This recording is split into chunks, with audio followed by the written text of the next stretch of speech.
Hello सुबह, कैसे हैं आप सब लोग। उम्मीद करती हूँ सब अच्छे होंगे, स्वस्थ होंगे। मैं Meena Rana ICT virtual class में आपका स्वागत करती हूँ। फ्रेंड्स, हम कर रहे हैं क्लास 10। हमने प्रीवियस लेक्चर में क्षितिज भाग 2 से संगतकार एक कविता लिखी है मंगलेश। उस कविता में वो संगतकार के बारे में बताना चाहते हैं हमें कि संगतकार की क्या भूमिका होती है। अक्सर हम जो मुख्य नायक या नायिका होती है किसी भी काम, उसी पर हमारा फोकस होता है और पीछे जो उसका साथ देने वाले संगतकार होते हैं उस पर हमारा ध्यान बिल्कुल भी नहीं जाता। इसीलिए उन्होंने यहाँ पर एक गायकी में, यानी कि जब कोई संगीत होता है, कोई गाना गाया जाता है, तो उस गाने के जो मुख्य आपको आगे से गायक दिखता है, उसके पीछे से जो संगतकार होते हैं, या तो वो गाने के रूप में अपने स्वर को से जो है उसकी सहायता करता है, या फिर वादन, कोई भी जो है म्यूजिक हो गया, उसके माध्यम से जो है वो उस मुख्य गायक की क्या करता है, मदद करता है। तो इसी पर इन्होंने ये कविता लिखी है। आज की क्लास में हम इस कविता को रिवाइज करेंगे और इसके बाद इसके प्रश्न उत्तर। तो आइए एक बार इस कविता को रिवाइज करें। कवि कहते हैं, मुख्य गायक की चट्टान जैसी भारी स्वर का साथ दी, वह आवाज सुंदर कमजोर कांपती हुई थी। तो यहाँ पर कवि ने क्या कहा कि जो मुख्य गायक होता है उसके जो स्वर होते हैं वो बहुत भारी होते हैं, क्योंकि उसे बहुत अनुभव हो चुका है। कहते हैं, मुख्य गायक की चट्टान जैसी भारी स्वर का साथ देती वह आवाज सुंदर कमजोर कांपती हुई। तो जो पीछे से जो आवाज आती है, आप देखते होंगे कहीं आप किसी स्टेज पर जब परफॉर्मेंस देखते हैं, वहां पर आप देखेंगे एक मुख्य गायक होगा, जो जिसे आप क्या कहते हैं, ये आपका क्या है, गायक। तो उस मुख्य गायक के पीछे बहुत सारे जो बजाने वाले होते हैं, और साथ में कभी कभी उसके साथ मुख्य गायक के साथ बोलने वाले भी, उसके साथ सुर से सुर मिलाने वाले होते हैं। तो उनको हम आगे नहीं देखते हैं और ना ही हमारा ध्यान उनकी तरफ जाता है, ना ही हम उनकी जो भूमिका है उस पर कभी ध्यान देते हैं। इसीलिए संगतकार ये कविता यहाँ कवि ने लिखी है, ताकि हम उनके महत्व को भी जानें, जो अपनी सुंदर सुरीली और कमजोर कांपती हुई आवाज में गाते हैं। अब लेखक कहते हैं, जो गायक कवि कहते हैं कि ये जो संगतकार है ये कौन होता है, इसकी क्या भूमिका है और रिश्ते में क्या लगता है उस मुख्य गायक। कहते हैं वह मुख्य गायक का छोटा भाई है। हर मामले में यहाँ पर लेखक कहते हैं वो कहीं ना कहीं उससे थोड़ा छोटा है, या फिर वो उसका शिष्य हो सकता है, या पैदल चलकर आने वाला कहीं दूर का रिश्तेदार होगा। अब ये जो पीछे से गाने वाला है संगतकार, या तो वो उसका छोटा भाई होगा जिसको वो अभी अभी संगीत सिखा रहा होगा। देखिए उसकी आवाज भी बहुत सुरीली है, लेकिन वो आवाज थोड़ी सी कांपती हुई है, कमजोर है। अब वो आवाज कमजोर क्या क्यों है, ये आगे की पंक्ति में कभी हमें बताते हैं। तो कहते हैं या तो वो उसका शिष्य होगा, या वो उसका छोटा भाई होगा, या पैदल चलकर सीखने आने वाला दूर का कोई रिश्तेदार होगा। तो मुख्य गायक की गरज में वह अपनी गूंज मिलाता आया है प्राचीन काल से। और ये सिलसिला अभी नहीं, ये सिलसिला पहले से चला आ रहा है कि जो मुख्य गायक है उसके साथ जो है पीछे से गाने वाले कुछ होते हैं, जिनकी आवाज कभी कभी आप सुनते होंगे कि मुख्य गायक से भी सुरीली आवाज होती है संगतकार। यही संगतकार आगे जाकर एक गायक बनता है, क्योंकि वो अभी सीख रहा है, अभी जो है वो एक शिष्य बनकर पीछे से गा रहा है। लेकिन जिस दिन वो स्टेज पर आगे आता है, वही संगतकार एक मुख्य गायक के रूप में जाना जाता है। लेकिन यहाँ पर अब मुख्य गायक के साथ उसकी क्या भूमिका है, क्या उसका महत्व है, उसके बारे में यहाँ कवि हमें बता रहे हैं। साथ में यहाँ कुछ शब्दार्थ थे। मुख्य गायक वह गायक जिसकी आवाज सबसे अधिक और जोर से सुनाई देती है, कमजोर कांपती हुई, धीमी और पतली, शिष्य सीखने वाला, छात्र, रिश्तेदार, संबंधी। इन शब्दार्थों को लिख लीजिएगा, जिन्हें नहीं लिखा है।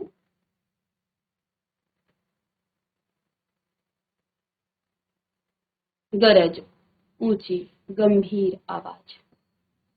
चलिए, तो अब इसका भावार्थ तो हमने देख लिया है।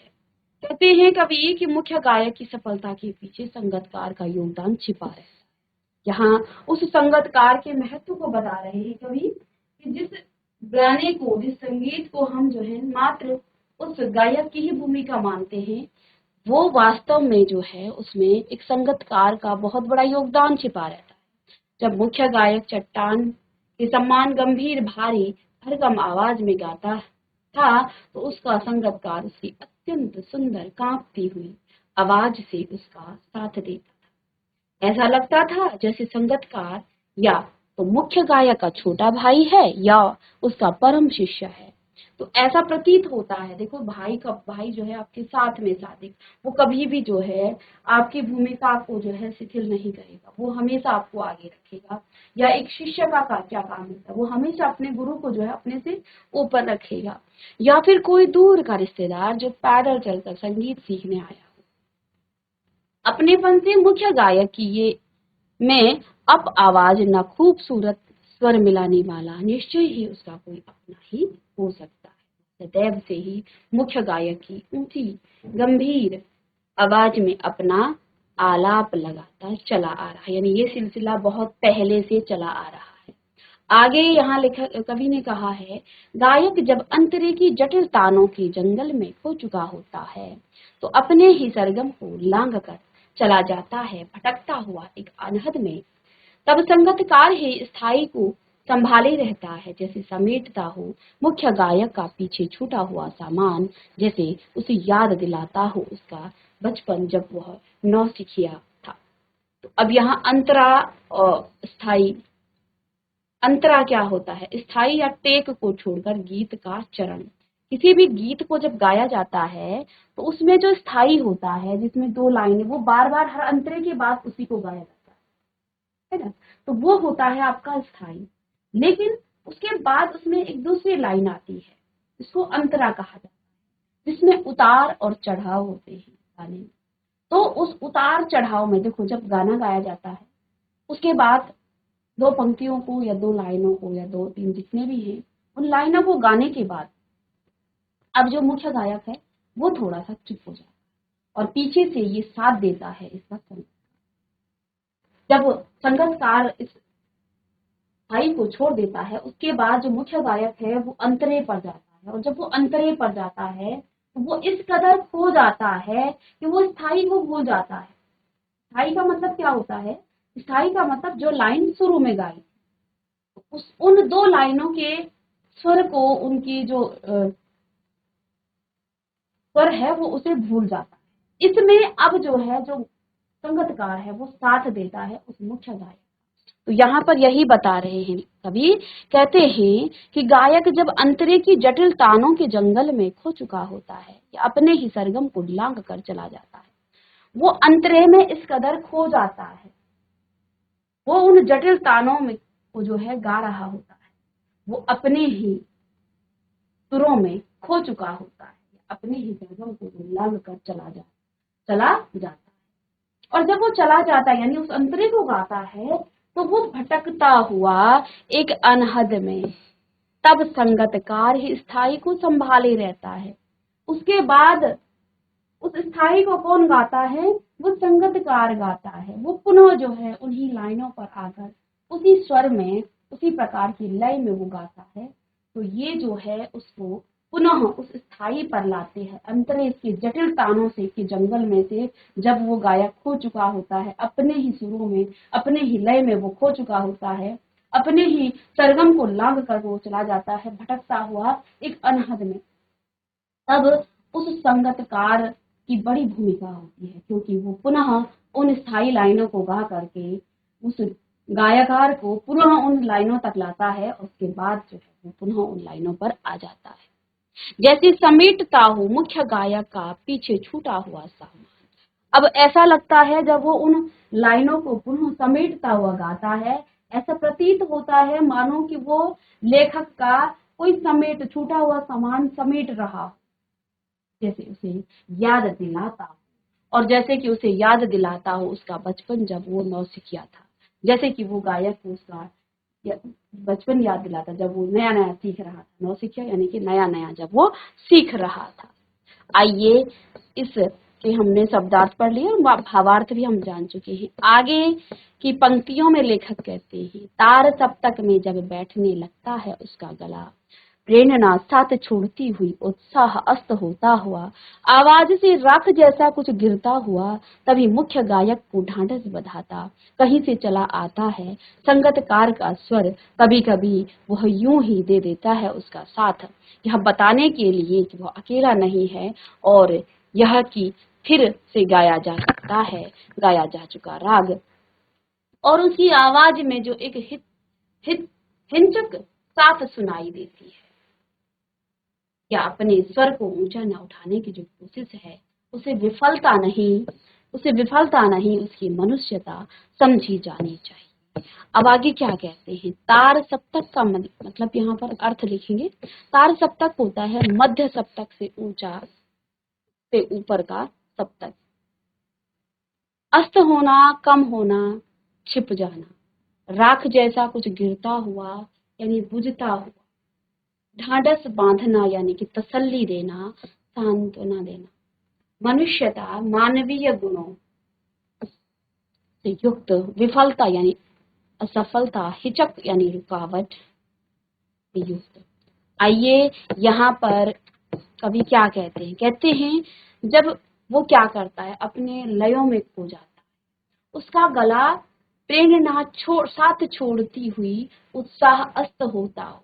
अब जब वो बहुत इतने कठिन स्वरों को जो है लय को गाता है, उस समय कभी कभी उस गायक का जो गला है ना, वो उसका साथ छोड़ देता है, उसका उत्साह जो है कम हो जाता है, उसकी आवाज जो है मानो उसका साथ छोड़ रहा। तभी जो मुख्य गायक को ढांढस यानी उसको सांत्वना देता हुआ, उसको तसल्ली देती हुई, वो उसको ढांढस बंधाता है, उसको सांत्वना देता है, कहीं से चला आता है संगतकार का। आप देखते होंगे कहीं पर जब गायक गाते हैं, देखिए हम तो रिकॉर्डिंग जो गाना होता है वो अलग चीज है, लेकिन लाइव जो गाते हैं ना, आप आमने सामने देखते हैं, तो वहां पर देखिएगा कभी कभी जो हम रिकॉर्डेड गाना देखते हैं उसमें तो बार बार जो है उसको एरर को काटा जाता है और फिर पुनः उसको जो है ठीक करके फिर उसको बहुत अच्छे से जो है काट पीट करके आपके सामने प्रस्तुत किया जाता है। लेकिन जब आप सामने लाइव किसी को गाते हुए देखेंगे तो कभी कभी जिस गायक की आवाज से हम इतने प्रेरित होते हैं, कभी कभी उसका गला भी बैठ जाता है, क्योंकि वो ऊंचे स्वरों को गाता है, और जब ऊंचे स्वरों को गाते समय उसका गला बैठने लग जाता है, उसकी प्रेरणा उसका साथ छोड़ने लग जाती है, और फिर जो है जब गला ही आपका साथ न दे तो फिर आपका उत्साह भी क्या हो जाएगा, खत्म हो जाएगा। आपके अंदर जो जोश है, जो उम्मीद है, वो भी खत्म होने लग जाएंगी। आवाज से राख जैसा कुछ गिरता हुआ, आवाज आपकी बैठ गई तो फिर क्या होगा, फिर उसको ऐसा लगता है कि सब कुछ अब खराब हो गया है। तो तब जो है उस समय वो जो मुख्य गायक को ढांढस बना, वो क्या संगत, वो कहीं से चला आता है, फिर वो समझ जाता है कि अब जो है मेरी मदद की जरूरत है, तो वो बीच में एकदम से कभी भी गाना शुरू कर देता है, कभी कभी यूं ही दे देता है वो उसका साथ, और कभी कभी जो है कभी कभी तो वो जो है जब मुख्य गायक उसकी आवाज बैठने लग जाती है, उसका उत्साह जो है उसका साथ छोड़ देती है, उसकी प्रेरणा उसका साथ छोड़ती है, उसका उत्साह अस्त हो जाता है, आवाज में जो है उसकी बिल्कुल दब जाती है। उस समय उसको ढांढस बंधाता हुआ वो संगतकार उसकी मदद करता है।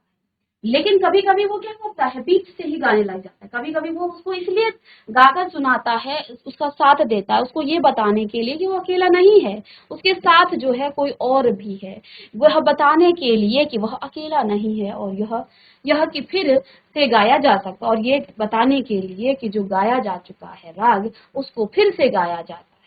अब आगे यहाँ कभी कहते हैं, और उसकी आवाज में जो हिंचक साफ सुनाई देती है, जो हिचकिचाहट उसकी आवाज में है, क्या वो क्या क्यों वो आवाज वो हिचकिचाहट क्यों है, वो साफ साफ स्वर हमें क्यों सुनाए, या अपने स्वर को ऊंचा न उठाने की जो कोशिश है उसे विफलता नहीं।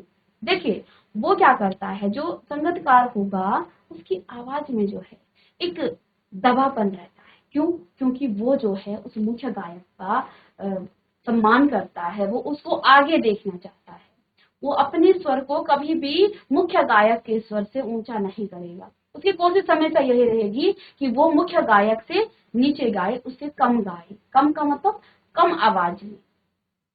ये उसकी विफलता नहीं है, ये उसकी मनुष्यता समझी जानी चाहिए, क्योंकि वो अपने गुरु की, अपने बड़े जो गायक जो उसका अनुभवी है उसका साथ देता है, वो उसके साथ जो है उसकी मदद करता है। अगर वो ऊंचे स्वर में गाएगा तो मुख्य गायकार की जो भूमिका है वो कम हो जाएगी, तो फिर पीछे से जो संगतकार है उसी को लोग सुनने लग जाएंगे। तो वो अच्छा स्वर होने के बावजूद भी वो ऊंचा नहीं गाता है। मैंने प्रीवियस लेक्चर में भी आपको बताया था कि आप घर में भी चेयर में बैठते हैं, आप स्कूल में जाते हैं, वहां पर आप उस चेयर में नहीं बैठते हैं। क्यों? क्योंकि आप अपने गुरु का सम्मान करते हैं, आप अपने गुरु के प्रति आपकी रिस्पेक्ट है, इसलिए आप जो है उस चेयर में स्कूल में नहीं बैठते। ऐसा नहीं है कि आपको नहीं आता है, आपको आता है, लेकिन आप वहां नहीं बैठेंगे क्योंकि आप रिस्पेक्ट करते हैं। तो ऐसे ही ये संगतकार भी उसकी रिस्पेक्ट करता है जो मुख्य गायक है, इसलिए वो अपनी आवाज को हमेशा जो है मंद स्वरों में गाता है, कभी भी ऊंची आवाज में वो नहीं गाएगा, वो हमेशा मुख्य गायक को ही आगे रखेगा। तो यहाँ पर ये संगतकार की भूमिका हमें कवि ने बताई है कि इस प्रकार से जो है एक संगतकार जो है मुख्य गायक की हमेशा से ही वो मदद करता है। तो अब हम इसके प्रश्न उत्तरों पर जाएंगे। कविता को हम बहुत अच्छे से पढ़ चुके हैं और आज की क्लास में तो हमने इसके जो शब्दार्थ हैं दोबारा से हमने इसको जो है रिवाइज किया है। तो आइए, इस कविता का पहला प्रश्न है, प्रसंग में आप लिखेंगे कि प्रस्तुत काव्यांश हमारी पाठ्य पुस्तिका क्षितिज भागों से दी गई है और इसके कवि हैं मंगलेश चतुर्वेदी। ठीक है, और इसमें जो है मुख्य गायक के साथ संगतकार यानी कि मदद करने वाला, साथ देने वाला के महत्व के बारे में बताया।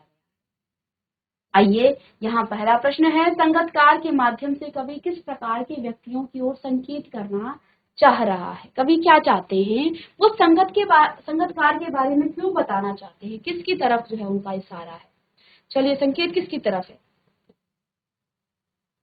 तो देखिए, प्रश्न का उत्तर लिखेंगे, संगतकार के माध्यम से कवि किसी भी कार्य अथवा कला में लगे जो सहायक कर्मचारियों और कलाकारों की ओर संकेत वो करना चाह रहे हैं।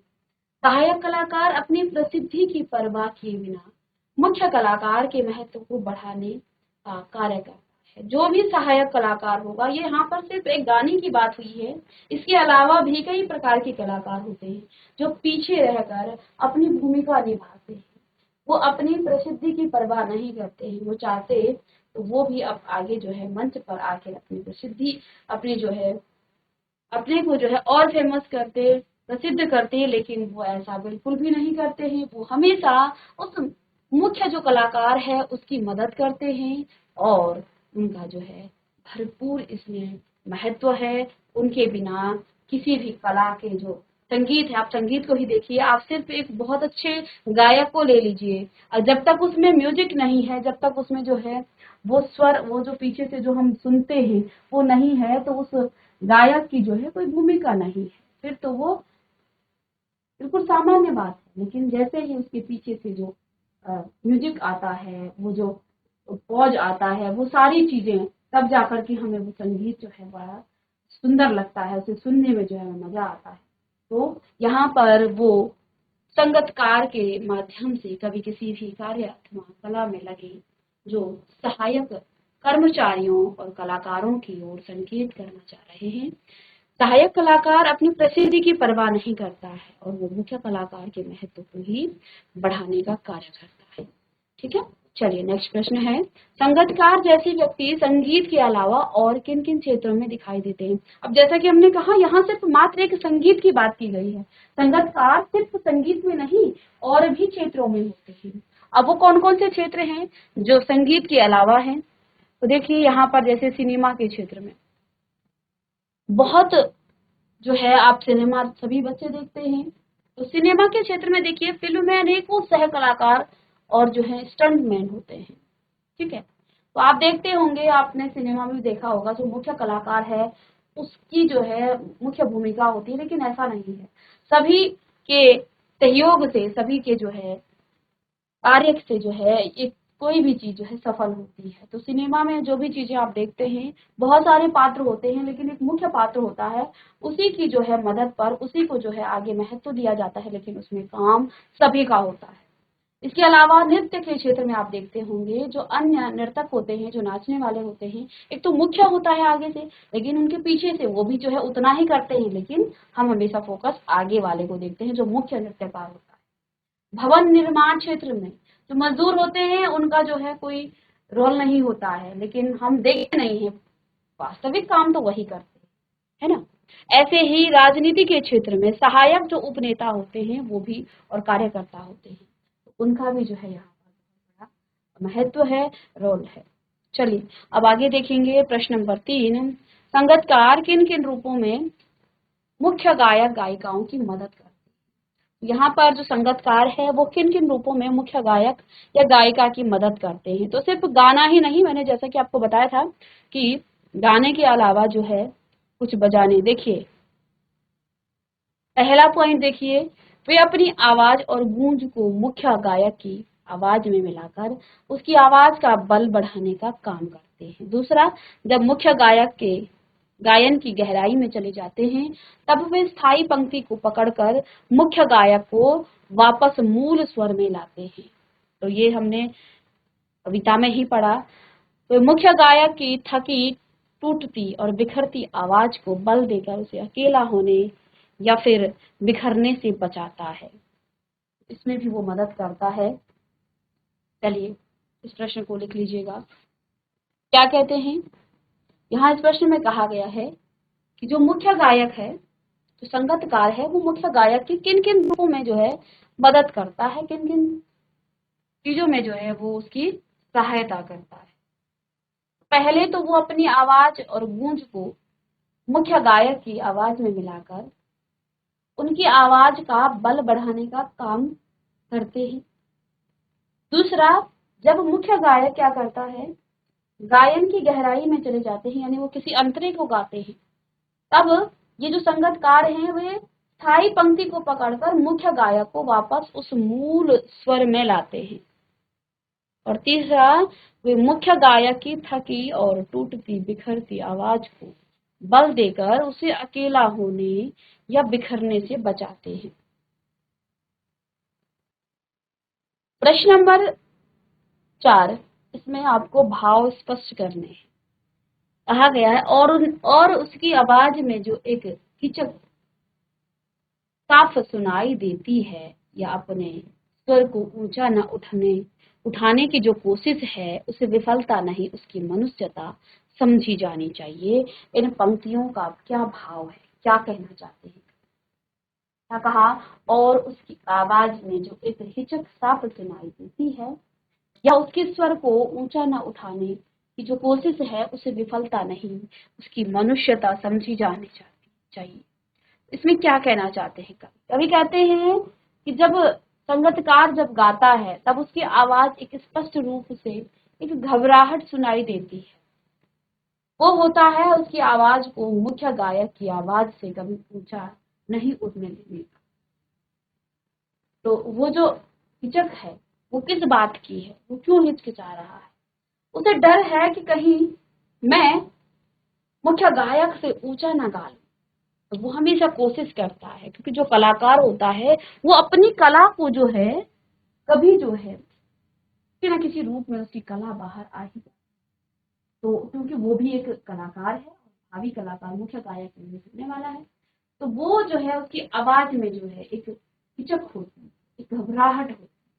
तो वो घबराहट क्यों होती है, वो घबराहट इसलिए होती है क्योंकि वो अपनी आवाज को मुख्य आवाज से जो है कभी भी ऊंचा न उठने देने का डर उसे रहता है कि कहीं मुझसे मुख्य गायक से ऊंचा न गाया जाए, इसलिए जो है वो हमेशा उसके आवाज में एक जो है घबराहट सी सुनाई देती है।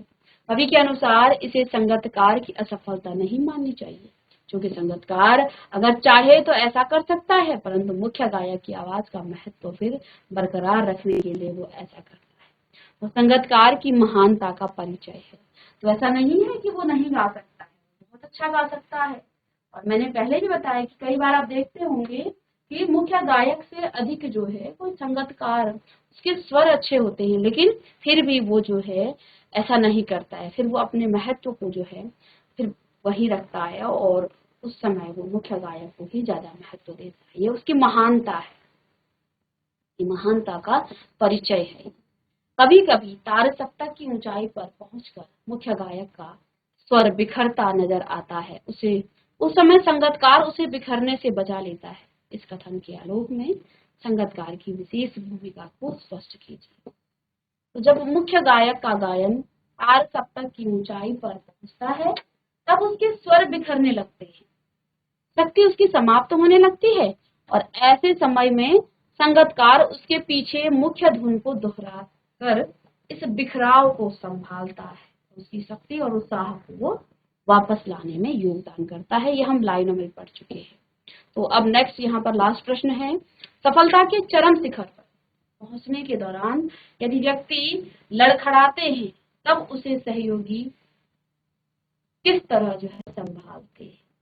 तो इस प्रश्न को आप घर से करके लाएंगे कि सफलता के चरम शिखर पर, ये आपका होमवर्क है, सफलता के चरम शिखर पर पहुंचने के दौरान यदि व्यक्ति लड़खड़ाते हैं तब उसे सहयोगी किस तरह से है संभालते हैं। तो यहाँ हम इस कविता में भी पढ़ चुके हैं और आप अपने शब्दों में इस प्रश्न का उत्तर लिख लीजिएगा और मिलते हैं नेक्स्ट लेक्चर में। इस कविता को हमने पढ़ लिया है और आज की क्लास में हमने रिवाइज भी किया, साथ में हमने प्रश्न उत्तर भी इसके लिए। तो मिलते हैं बच्चों नेक्स्ट लेक्चर में, तब तक के लिए।